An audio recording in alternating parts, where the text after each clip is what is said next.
এই কোরআন যদি কায়েম হয়ে যায়, নিরাপদে থাকবে নারীরা, গরিবরা তাদের অধিকার ফিরে পাবে, ধর্ষকেরা ধর্ষণ করে দিনের আলোতে বেড়াতে পারবে না, জেনাকারীরা জেনা করতে পারবে না, খুনকারীরা খুন করার পরে নিজেদের পিস্তল উঁচু করে বাজারের মধ্যে মহড়া দিতে পারবে না, কেউ অন্যায় করতে পারবে না, অবিচার করতে পারবে না।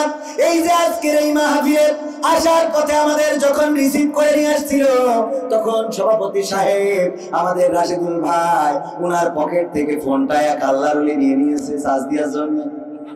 কিসের জন্য? হুজুর সভাপতি সাহেব আপনি তো ব্যস্ত। ভাই কই, সত্যি বলছি তো? হ্যাঁ সত্যি। আবার প্রমাণ নিয়ে নিয়েন যে হুজুররা এসে কি বলে না। আমাদের নিয়ে আসছিল, এর মধ্যে তাকবীর দিচ্ছে, সকাল থেকে মোবাইলে চার্জ দেওয়ার সময় পাই নাই, এই জন্য চার্জের দাগও কমে গেছে। কোন আল্লাহর বান্দা পকেট থেকে নিয়েছে চার্জ দেওয়ার জন্য, তবে চার্জ দিবে কিন্তু মোবাইলটা আর দিবে না। একজন জেলখানায় গেছে, আর নতুন জেলখানায় যে বলছে ভাই আমি তো জেলে আসলাম, আমার তো কেস কাজ সামনে মেশিন দিয়ে তো ঢুকাইছে, তোমার কি দোষ? তা বলছে আমি দড়ি চুরি করেছিলাম। কি চুরি করেছ? বলছে দড়ি চুরি করলে কি কখনো জেলখানায় দেয়? কয় ভাই দেয়, এখন সেই যুগ জামানা পড়েছে। কয় তা কি করে হয়? আমি না হয় ইসলামী আন্দোলন করি, এই জন্য আমার কাছে কিছু ইসলামী সাহিত্য পাইছিল, আর তার সামনে আরো কিছু দিতে হয়, এই জন্য ছুরি বল্লভ যা কিছু ছিল, মেশিন কিছু সামনে ককটেল কুকাটেল এইগুলো দিয়ে তারপরে ধরাইছে। কিন্তু তোমার দড়ি দিয়ে ধরালো কারণটা কি? তুমি ইসলামী আন্দোলন করো নাকি? দড়ি চুরি করার মামলা কেমনে হইলো? ভাই আমি আসলে দড়ি চুরি করিলাম। কেন দড়ি চুরি করলে? এটা কি চুরি করার কোনো বিষয়? বলছে তাই বলো তুমি ভাই, খালি দড়িটা চুরি করার কারণে আজকে জেলখানায়? বলছে ভাই বিশ্বাস আছে? বলছে ভাই দড়ি চুরি করিলাম, এটাই সত্য, আল্লাহর কিরে করি বলতেছি, আমি দড়ি চুরি করেছিলাম, কিন্তু দড়ির মাথায় একটা গরু ছিল। আপনি কি স্বতন্ত্র নাকি? কয় না বিএনপি। তো আমি কইলাম কেমনে হইলেন? ফাঁক ফোকর দেখো কি করে হয়ে গেছে, ঠিক না? কারণ ইতিপূর্বে চেয়ারম্যান এমপি মন্ত্রী যা ছিল, ভোটের কি দরকার ছিল? বিনা ভোটেই তো হয়েছে। আমি যশোরের চৌগাছা উপজেলায় আলোচনা করতেছি, চেয়ারম্যান পাশে বসা, আলোচনায় 2 ঘন্টার মধ্যে সরকারের যত উন্নয়ন সব বলা শেষ, চেয়ারম্যান পাশে বসা। একটু তো ভেবেছেন দেখি, মানে আমাদের অবস্থা হয়ে গিয়েছিল যে মানে দুই পাশে পুকুর, আপনারা কি বলেন? 2 পাশে পুকুর বা খাল, এই 2 পাশের এই পুকুরের মাঝখান দিয়ে একটা রাস্তা ট্রাক নিয়ে যাচ্ছে, যাওয়ার সময় যখন গেছে খালি তখন অসুবিধা হয় নাই, কিন্তু গাছগুলো যখন বোঝাই করেছে বা ধান বোঝাই করেছে তখন ট্রাক ভারী হয়েছে না? হয় নাই। তো এই ভারী ট্রাকটা যখন এবার 2 পাশে পুকুর ওই রাস্তা দিয়ে যাচ্ছে, এখন তো ট্রাকের ড্রাইভারেরও মানে জানের মধ্যে পানি নাই, হেল্পারেরও নাই, কয় কি সামনে যা, যে দেখ কোনে ভালো, মানে কোন পাশ দিয়ে ভালো সেই পাশে যাইতে বলিস।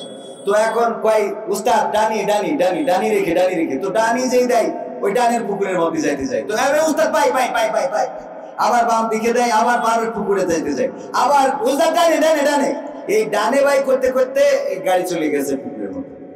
যাওয়ার পরে বলতেছে উস্তাদ যেমনে ভালো সেমনে রেখে। পুকুরের মধ্যে যাওয়ার পরে কি উস্তাদ যেমনে ভালো হয় সেমনে রেখে। তো আমাদের আলোচনা ডানে বামে সব মালাইকারা বসে থাকতো, আল্লাহর ওলিরা, ঠিক না বেঠিক? ডানে বললে কয় উস্তাদ একটু, আবার বামে এটা না, ঠিক না বেঠিক? তো ডানে বামে মাঝখান দিয়ে আমাদের যাইতে যে প্রচুর কষ্ট হয়েছে। আবার এখনো যে কষ্ট চলে গেছে তা কিন্তু না, এখনো ঝামেলা আছে, ঠিক না বেঠিক? আছে না নাই? আমার আচারি ভাই কি দেখি কইছে তা নিয়ে গোলমাল হয়েছে না? হয় নাই। এখনো কথা বলতে গেলে মাঝে মাঝে কিছু বাধা আসে। ওরা কারা, কোত্থেকে আসে ওরা, ঠিক না বেঠিক? এখনো বাধা দেওয়ার মতো যারা আছে বাংলাদেশে, বলে দিচ্ছি, সাবধান করে দিচ্ছি, এই বাংলাদেশ রক্ত দিয়ে এনেছি। এই বাংলাদেশে যারা রক্ত দিয়েছে তারা আওয়ামী লীগ, বিএনপি, জামাত, জাসদ, বাসদ নয়, বাংলাদেশের ছাত্র জনতা রক্ত দিয়েছে, বলা যায় গোটা বাংলাদেশের জনগণ রক্ত দিয়েছে। সুতরাং এই দেশ কোন দলের বেকার বাবার পৈতৃক সম্পত্তি নয়। সুতরাং আজহারি ভাইয়ের মাহফিলে যারা বাধা দিয়েছে তাদেরকে হুঁশিয়ার করে দিয়ে বলতে চায়, আগামীতে যদি এমন করে বাধা দেওয়া হয় তাদেরকে স্টেজ থেকে ঘাট ধরে নামিয়ে দেওয়া হবে। এই কোরআনের মাহফিলে কোন কথা হবে, কোন কথা হবে না, সেটা আমরা ঠিক করবে, তুমি নও। ঠিক না বে ঠিক? এর সাথে ঠাস করে বলে দিবেন এইটা বলা যাবে না, এইটা করা যাবে না, তুমি বলার কি? কোরআনে আওয়ামী লীগের কথা আছে কি নাই কোরআন বুঝ করবে আর বক্তা বুঝ করবে। কোরআনে বিএনপির কথা আছে কি নাই, জামাতের কথা আছে কি নাই, সেটা আলেম এবং কোরআন থেকে ব্যাখ্যা করা হবে। কোন কোরআন না পড়তে পারা মানুষের কাছ থেকে ব্যাখ্যা নেওয়া হবে না। আমরা বহু আগে হাদিসে আমপারার ব্যাখ্যা নিয়েছি, কথা কয় না। আমরা সিয়াসিত্তার মধ্যে মেশকাত শরীফ ঢুকাইয়ে তারও ব্যাখ্যা নিয়েছি, আলিফ লাম মিমেরও ব্যাখ্যা পেয়েছি। আর নতুন করে এই ব্যাখ্যাগুলো নিতে চাই না। এখন যেগুলো ব্যাখ্যা হবে সেইগুলো যেগুলো আল্লাহ রাসূল ব্যাখ্যা করে মদিনায় কল্যাণ রাষ্ট্র গঠন করেছিলেন সেই ব্যাখ্যা এখন হবে। ঠিক আছে তো কথা? এই কথাগুলো যদি ভালো না লাগে হুজুরের কিছু করার নাই। এখন ডানি রেখে বাইরে রেখে আর হবে না, ডানি রেখে বাইরে রেখে আর হবে। তো যেই কথা বলছিলাম, সব উন্নয়নের কথা বলা শেষ। বললাম পদ্মা সেতু হয়েছে, টানেল হয়েছে, ব্রিজ হয়েছে, কালভার্ট হয়েছে, কারেন্টের খুঁটি হয়েছে, বিদ্যুৎ হয়েছে, খালি ঠিক মতো থাকে না, তাও তো হয়েছে। লাস্টে মোনাজাতের সময় চেয়ারম্যান বলতেছে, হুজুর খালেদা জিয়ার জন্য একটু দোয়া করেন, খুব অসুস্থ। তবে কইলাম কেন? কয় আমি বিএনপি চেয়ারম্যান। বললাম তো এটা আগের থেকে বলবেন না, আমি 2 ঘন্টা ধরে যে উন্নয়ন করলাম তা কেমন লাগে কোন তো? 2 ঘন্টা ধরে উন্নয়ন করার পরে বলতেছে হুজুর খালেদা জিয়ার জন্য দোয়া করবেন। কারণ কি? কারণ হলো সেই সময় চেয়ারম্যান বসলেই বুঝে নিতাম এ বিশেষ দলের। ও আমার দরদি আগে জানলে তোর ভাঙা নৌকায় চড়তাম না, ভাঙা নৌকায় চড়তাম না, আর বাংলাদেশটা ছাড়তাম না। ওরে মারে মুরে ফাটাই দিয়েছে, দেখার লোক তো পাইলাম না। আগে জানলে আমি মানিক নৌকা করতাম না। ঠিক না বেঠি? এখন এই কথা বলা ছাড়া আর কোনো কথা আছে? তবে মাথায় রাখতে হবে যারা এসেছেন তারাও চিরদিন থাকবেন। ক্ষমতা কি চিরস্থায়ী হয়? ক্ষমতা চিরস্থায়ী হয়? ক্ষমতায় কেউ স্থায়ী হয় না, হোক না সে রেহেনা কিবা হাসিনা, চেয়ারটা চিরকাল থাকে না। ক্ষমতায় কেউ স্থায়ী হয় না, মুজিবুর বেশি দিন থাকেনি, জিয়াউর কেউ তো রাখেনি। এরশাদ চলে গেছে পৃথিবী ছেড়ে, এরশাদ চলে গেছে পৃথিবী ছেড়ে, কেউ আজ তার কথা কয় না।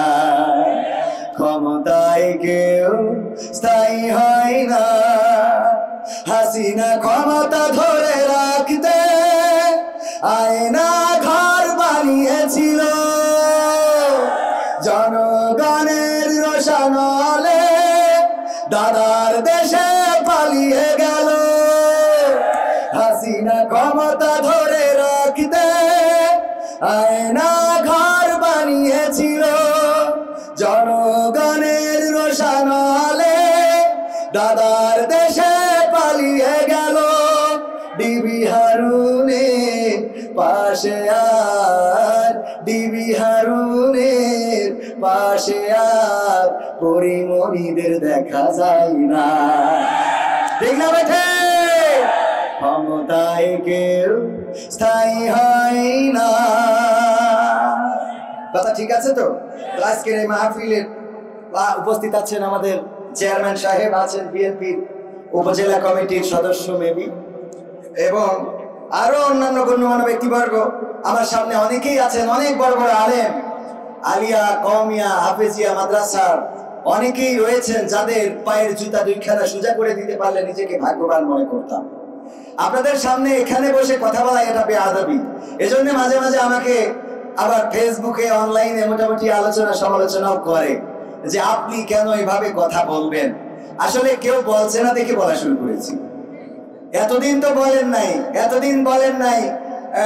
যখন এই 2 মাস 3 মাস স্বাধীনতা অর্জন হয়েছে তখন বলেন আপনি কেন বলবেন। যখন বলার দরকার ছিল তখন কিন্তু ওরা বলে নাই, কথা কয় না, তখন বলে না। এখন সুযোগ পেয়ে এখানে এসে একেবারে কুপিয়ে দিচ্ছে। ওরা কারা? কোত্থেকে আসে ওরা? মন চাইলো সমালোচনা করলেন, অসুবিধা নাই। কারণ যদি হয় রবের জন্যে, আমাদের কাজ যদি হয় রবের জন্য, সেটা ভালো হোক মন্দ হোক, যদি রবের জন্য হয়, মানুষের বলা কথায় আমাদের কি আসে যায়?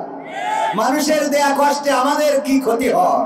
কারণ আমরা তো চেয়েছি আল্লাহর রাজি খুশি, বলেন ঠিক কিনা?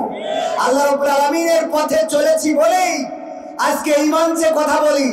আমি একজন নাট্যকার মানুষ, এটা তো অন্তত জানেন। আমি যদি টেলিভিশনের নায়ক নায়িকা নিয়ে নাটক করতাম, তাহলে চঞ্চল মোশাররফ করিম এই অ্যাঙ্গেলের হয়ে আমেরিকা লন্ডনে ঘুরে বেড়াতাম, ঠিক কিনা?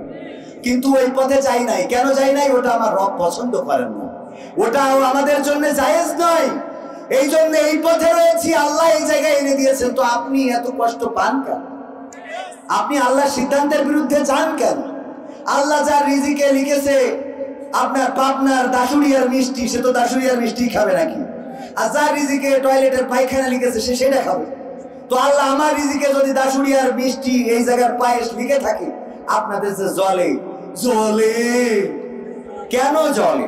আল্লাহ মাফ করুন, আল্লাহ ক্ষমা করুন। আজকে আমার মতো অধমকে এখানে বসানোর জন্য আল্লাহর শুকরিয়া আদায় করছি। পাশাপাশি যারা উপস্থিত হয়েছেন, পর্দার অন্তরালে রয়েছেন, মাইকের আওয়াজ শুনছেন, সবাইকে অন্তরান্তর স্তর থেকে সালাম জানাচ্ছি। আসসালামু আলাইকুম ওয়া রাহমাতুল্লাহি ওয়া বারাকাতুহু। আমরা অত্যন্ত আনন্দিত, আজকের মাহফিলের প্রধান মেহমান আল্লামা সাদিকুর রহমান আল আজহারি। আমি যখন সঙ্গীত করতাম অনেক আগে, মালয়েশিয়াতে থাকতে মাঝে মাঝে দেশে এসে, ওই সময় চট্টগ্রামে প্রথম আমি মোহতারামকে দেখেছিলাম। তখন ওনারও বয়স অল্প ছিল, আমারও বয়স অল্প ছিল। আল্লাহ সেখান থেকে এই পর্যন্ত আবার এই বছর আজকে এখানে দেখা হয়ে গেল, বা দেখা হবে, এখনো দেখা হয় নাই। আমার মাহফিলে চেয়েছিলাম যেন মোহতারাম আমার মাহফিলটায় আসেন, কিন্তু উনি সময় দিতে পারেন নাই। আলহামদুলিল্লাহ আল্লামা মামুনুল হক আসছেন, ঠিকানা তানজিমুল কোরআন ক্যাডেট মাদ্রাসার উদ্বোধন উপলক্ষের মাহফিলে প্রধান বক্তা হিসাবে। আমির হামজা আছেন দ্বিতীয় বক্তা, এবং শামীম সাইদি ভাই আছেন আমাদের বিশেষ মেহমান হিসাবে। আলহামদুলিল্লাহ আমি ভাইকেও চেয়েছিলাম, ভাই সময় দিতে পারেন নাই, তবে আগামীতে দিবেন ইনশাআল্লাহ। আপনারা তাকে পেয়ে খুশি না বেজার? কারা কারা খুশি একটু হাত দেখতে চাই। লিল্লাহি তাকবীর, লিল্লাহি তাকবীর। আল্লাহ হাত দুখানা কবুল করুন। আজকে একটি কথা বলবো যে ভাই, গতবারও লোকের সমাগম হয়েছিল অনেক। আবরারুল হক আসিফ ভাই, উনি ছিলেন বক্তা, অনেক চমৎকার আলোচনা করেন। উনার আলোচনায় সেদিন একটা কমেন্ট দেখলাম, একজন বোন কমেন্ট করেছে, হুজুরের জন্য দোয়া রইল, হুজুরের দোয়া, হুজুরের ওয়াজ শুনে আমার এই পর্যন্ত 4টা বয়ফ্রেন্ড হয়েছে। সুবহানাল্লাহ, এরা কয় সুবহানাল্লাহ, পাকামো কয় হুজুরের ওয়াজ শুনে কয়টা বয়ফ্রেন্ড হয়েছে?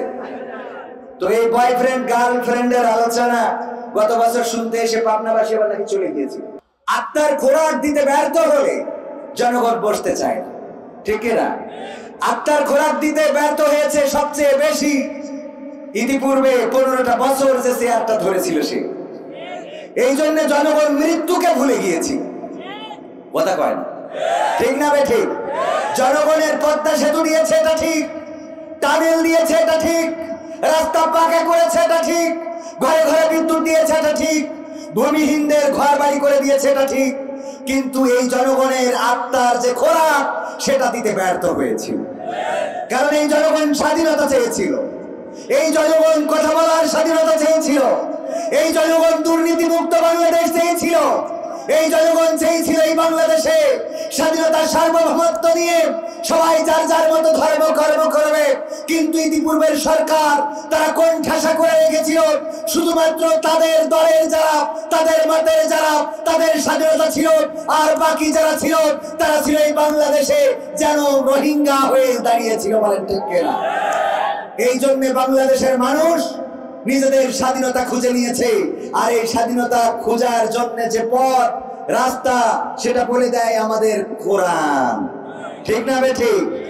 এই কোরআন আমাদের বলে দিয়েছে কি করে একটা দেশ, কি করে একটা রাষ্ট্র, কি করে একটা সমাজ যদি চালায় তাহলে শান্তি আসবে, সবাই সুখে থাকবে, সেটা বলে দিয়েছে। আমি ইতিপূর্বে অনেকবার বলেছি, যারা আলেমদেরকে নির্মূল করতে চান, যারা মাদ্রাসাগুলো ধ্বংস করতে চান, যারা আলেম ওলামাদেরকে কারাগারে ভরেন, যারা চান এই বাংলাদেশকে, এই আলেম ওলামাদের কণ্ঠস্বর বাংলাদেশ থেকে মুছে দিতে, তাদের বেশি কিছু করা লাগবে না, একটা কাজ করতে হবে। আপনি তো অনেকগুলো করেন, খুন করেন, গুম করেন, জেলে ভরেন, করেন, ফাঁসি দেন, দেশ থেকে বিতাড়িত করেন, কত রকম করেন। এত কিছু করা লাগবে না, একটা কাজ করতে হবে। কয়টা? কয়টা? একটা কাজ। সেটা আমার বিএনপি ভাইদেরও জানা উচিত। আমার ভাইজান আছেন চেয়ারম্যান সাহেব, উনিও জেনে যান। কারণ ক্ষমতায় যদি আসে বা ক্ষমতায় যদি আসতে চায়, একটা কাজ করলে আলেমদের সবার জবান বন্ধ হয়ে যাবে, ঠিক কিনা? মসজিদে আর চিল্লায় কেউ কথা বলবে না, স্টেজে আর ইউনিট কাটবে না, কথা কয় না। কি কাজ? এই কোরআনটা সংসদে কায়েম করে দিল, ঠিক না বেঠিক?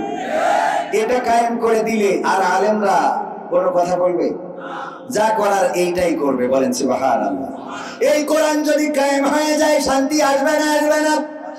এই কোরআন যদি কায়েম হয়ে যায়, নিরাপদে থাকবে নারীরা, গরিবরা তাদের অধিকার ফিরে পাবে, ধর্ষকেরা ধর্ষণ করে দিনের আলোতে বেড়াতে পারবে না, জেনাকারীরা জেনা করতে পারবে না, খুনকারীরা খুন করার পরে নিজেদের পিস্তল উঁচু করে বাজারের মধ্যে মহড়া দিতে পারবে না, কেউ অন্যায় করতে পারবে না, অবিচার করতে পারবে না।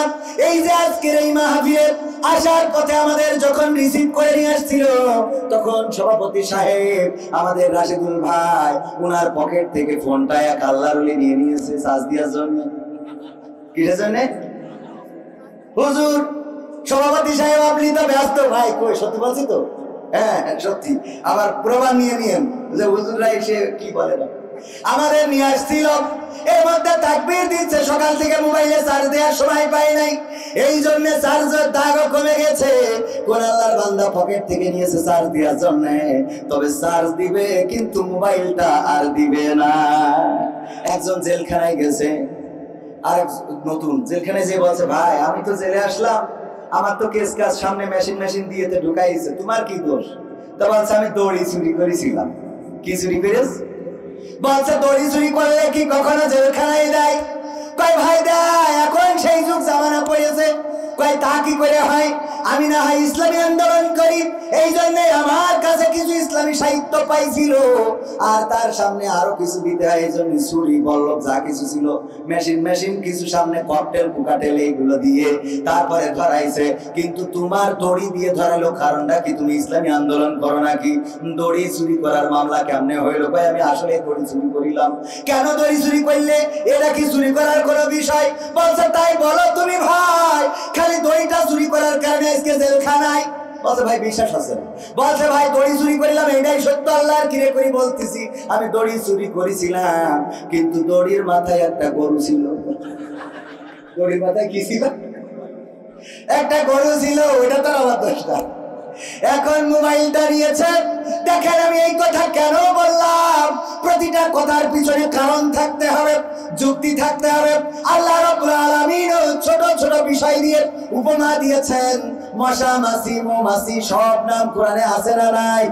কোরআনে আল্লাহ রাব্বুল আলামিন সব বিষয়ে সবিস্তারে বলে দিয়েছেন। সূরা ফাতিহার পরের সূরার নাম কি? বাকরা। এই বাকরা সূরার অর্থটা কি? গাভী দিয়ে শুরু করেছে, আর শেষের সূরার নাম কি? নাস। নাস শব্দের অর্থ কি? মানুষ। তার মানে মানুষ গরু থাকে, মানুষ বানায় কোরআন সব কমপ্লিট করে দেয়। সুবহানাল্লাহ। গরু দিয়ে শুরু করে মানুষ বানিয়ে দিল। ওগো আমার ভাইয়েরা, সেই কোরআন থেকে দূরে থাকি। দেখেন উনার মোবাইল যিনি চুরি করেছেন, আইপি নাম্বার আছে না নাই? এই আইপি নাম্বার দিয়ে যদি থানায় মামলা করা হয়, জিডি করা হয়, তাহলে কে চুরি করেছে, কোথায় গিয়েছে, কার থেকে কোথায় বিক্রি হয়েছে, সবগুলো বের করা সম্ভব নাকি সম্ভব না? এখন ডিজিটাল যুগ, সবই বের করা সম্ভব। বের করার পরে যে ব্যক্তিটা পকেট থেকে মোবাইলটা বের করে নিয়েছিল, কোরআনের আইন অনুযায়ী তার শাস্তি কি? হাত কেটে দাও। এখন ধরে নেন আমার আমির সাহেব কাজটা করে ফেলাইছে, বেকায়দা, শয়তানের ওয়াসওয়াসা। হইতে পারে না? পারে। আমির সাহেবের এবার হাত কেটে দিয়েছে কোরআনের আইন অনুযায়ী। আর জামাত ইসলাম তাকে এই পাবনার এই অঞ্চলের জন্য নমিনি করেছে, প্রার্থী করেছে যে দাঁড়িপাল্লা নিয়ে ভোটে দাঁড়াতে হবে।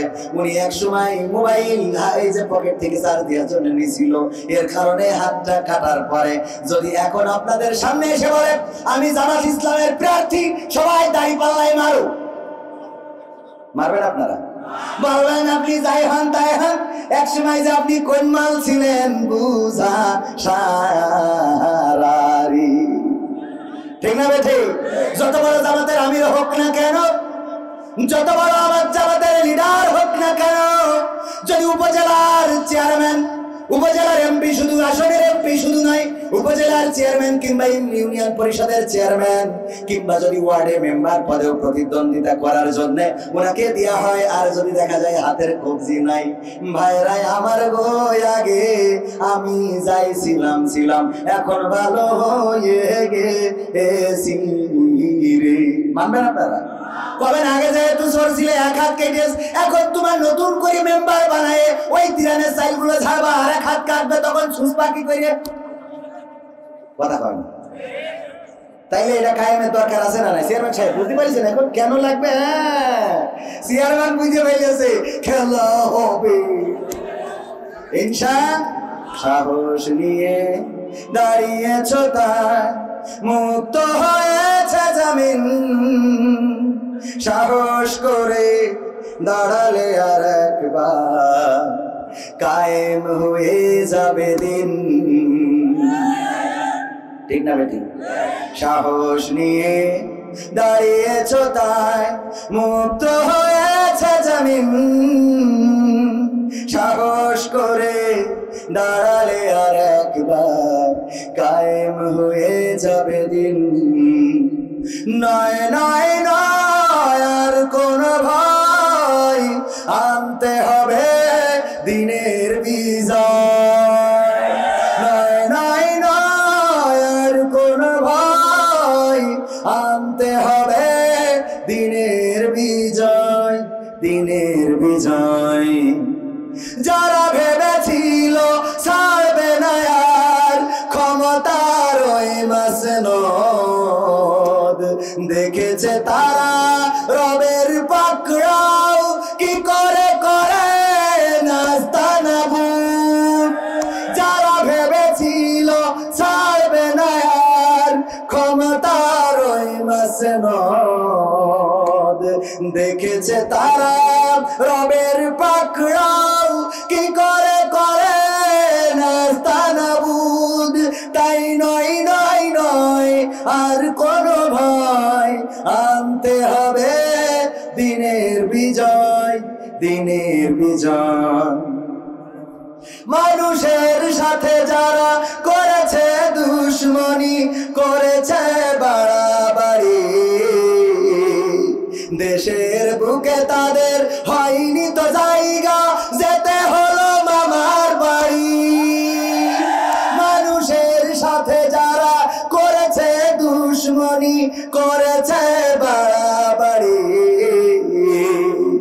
দেশের বুকে তাদের হয়নি তো জায়গা, যেতে হলো মামার বাড়ি। তাই নয় নয় নয় আর কোন ভয়, আনতে হবে দিনের বিজয়, দিনের বিজয়। কাবা রক্ষায় যেই মহারব পাঠিয়েছিল আবাবিল, আজও তিনি দয়াময় তেমনই আছে, বদলেনি তো একটি। ঠিক না বেটি? নাকি বয়স হয়ে গেছে? নাউজুবিল্লাহ বলে, নাউজুবিল্লাহ। বৃদ্ধ হয়েছেন? নাউজুবিল্লাহ। আল্লাহ রাব্বুল আলামিনের বয়স হয়েছে নাকি? না, হয় নাই। এই জন্য বলেছি কাবা রক্ষায় যেই মহারব পাঠিয়েছিল আবাবিল, আজও তিনি দয়াময় তেমনই আছে, বদলেনি তো একদিন। তাই নয় নয় নয় আর কোন ভয়, আনতে হবে দিনের বিজয়, দিনের বিজয়। সাহস নিয়ে দাঁড়িয়েছ তাই মুক্ত হয়েছে জামিন, সাহস করে দাঁড়ালে আর একবার কায়েম হয়ে যাবে দিন। কায়েম হবে না? হবে না? যেভাবে সাহস নিয়ে 5ই আগস্টে আপনারা দাঁড়ালেন রাস্তায়, ছোট ছোট বাচ্চা শিশুরা পর্যন্ত এসেছে বাবার সাথে, মায়ের সাথে। টেলিভিশনের সাংবাদিকেরা মাইক্রোফোন ধরলো, কেন এসেছো? বললো আবু সাঈদের রক্তের প্রতিশোধ নিতে এসেছি। যদি তুমি মরে যাও, আবু সাঈদের মতো মরতে চায়, বুক পেতে দিয়েছে কারা? ছোট ছোট বাচ্চা শিশুরা তারা কি এখনো স্বৈরাচার কি আর আল্লাহর ওলি কি এটা কি বোঝে? স্বৈরাচারও বোঝে না, আল্লাহর ওলি পীর সাহেবও বোঝে না। তারপরেও কেন রাস্তায় আসলো? এটা এই জন্য যে যখন জুলুমের সীমারেখা পার হয়ে যায়, যখন জুলুমের সীমা বর্ডার ক্রস করে, তখন আল্লাহ রাব্বুল আলামিনের সাহায্য হাজির হয়ে যায়। হয়েছে নাকি হয় নাই?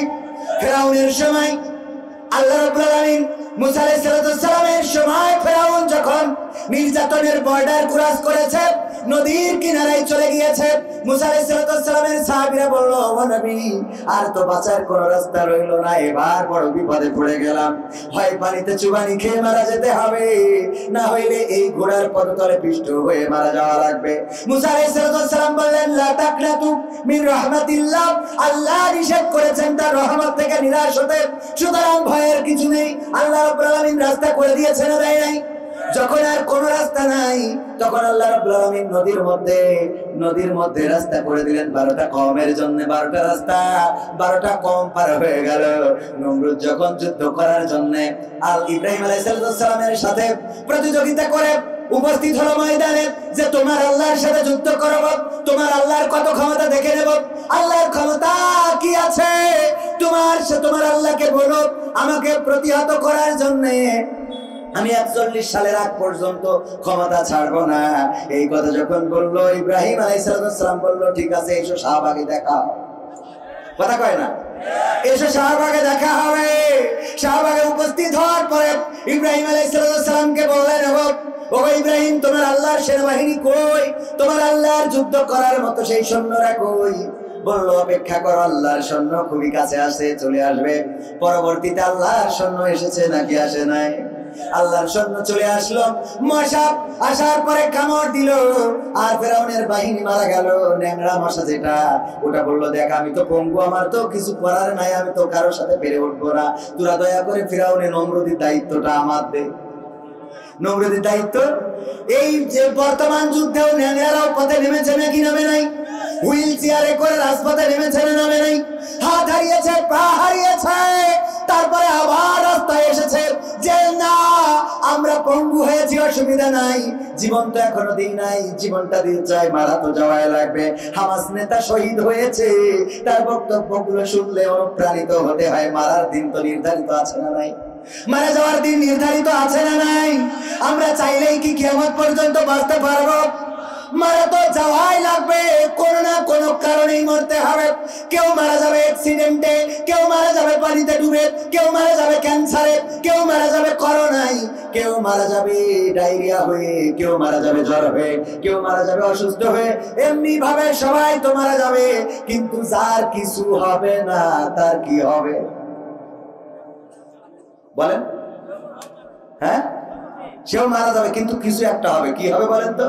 টেলিভিশনে বলেন বার্ধক্যজনিত কারণে কবির বিন সামাদ কিল্লাফ হতে বলে না, বলে না, ইন্না লিল্লাহি dot dot dot dot dot dot রাজিউন, মানে ডট ডট ডট ডট, ওরা তো সব ওদের জন্য পড়ার দরকার নেই। সব মতিয়া মারা গেছে না যায় নাই? কেন মারা গেল? বার্ধক্যজনিত কারণে। যার কোনো কারণ নেই, জীবনে কোনোদিন রোগ হয় নাই, সর্দি নাই, জ্বর নাই, কাশি নাই, হাসি নাই, এই লোকটাও মারা যাবে একদিন না একদিন, বার্ধক্যজনিত কারণে মারা যাবে। ঠিক আছে, বার্ধক্য হবে, কালো দাড়িটা সাদা হয়ে যাবে, কালো চোখটা খোলা হয়ে যাবে। যেই প্রেমিকাদেরকে দেখে আমার যুবকেরা রাতের রাত নাই, দিনের দিন নাই, কত সাধনা, লাইলাতুল ফেব্রুয়ারিতে জেগে রাতে ইবাদত করে। তুমি যার লাগিয়া এমনি ভরো, তার তো বাটন ফোন। ওরে কেমন করে বুঝবে রে সে, কেমন করে বুঝবে গো সে, ডিজিটাল তোর মন। তুমি যার লাগিয়া এমনি ভরো, তার তো বাটন ফোন। মেসেজ দিলে সিন করে না, দেয় না তো রিপ্লাই, ভিডিও কলে বলবা কথা, ক্যামেরা তার নাই রে, ক্যামেরা তার নাই। ওরে ডিজিটাল এই যুগ জামানাই, ডিজিটাল এই যুগ জামানাই, অ্যানালগ তার মন। তুমি যার লাগিয়া এমবি ভরো, তার তো বাটন ফোন। প্রেম প্রীতি ভালোবাসা বিয়ের আগে নয়, ঠিক না ভাই? ঠিক। কালকে বললাম তো আমার তাহলে বিয়ের পরে করবো।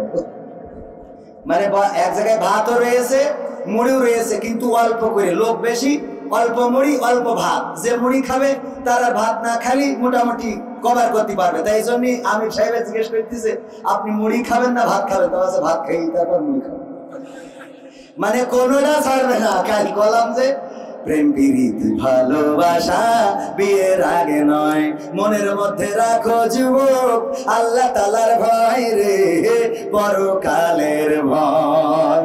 বাচ্চা হুজুর তাহলে বিয়ের পরে প্রেম করবো? তা বলছে এই শয়তান, ওইটা তো পরকীয়া হবে। তা বলছে না, নিজের বোর সাথে। তাহলে ঠিক আছে, নিজের বোর সাথে যাবেন, চাই, অসুবিধা নেই। আলহামদুলিল্লাহ, আল্লাহ কবুল করুন, বলেন আমিন। নিজের বোর সাথে প্রেম করা যাবে না? যাবে না। নিজের বউয়ের সাথে প্রেম করা যাবে।